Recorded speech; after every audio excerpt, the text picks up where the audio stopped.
ওনারা বাচ্চাদেরকে সুন্দরভাবে পড়াচ্ছে, তারা মাদ্রাসায় থাকতেই পছন্দ করছে। আসসালামু আলাইকুম রহমতুল্লাহ। সবাই ভালো আছেন?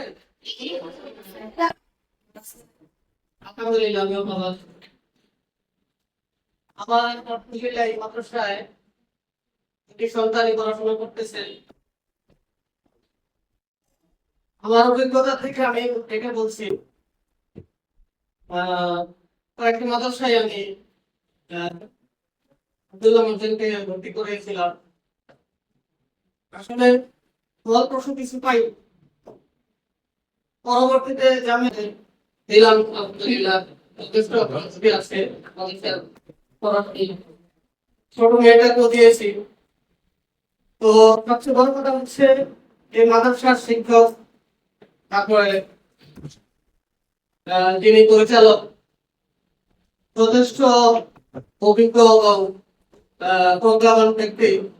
ওনারা বাচ্চাদেরকে সুন্দরভাবে পড়াচ্ছে যে তারা মাদ্রাসায় থাকতেই পছন্দ করছে। অনেক সময় বাসায় যায় মাদ্রাসায় গিয়ে তারা খুব আনন্দিত। তারা এই মনে করে থেকে সেটা হচ্ছে ওরা সব দিকেই ভালো লাগছে। আলহামদুলিল্লাহ, সবাই সবার জন্য দোয়া করবেন।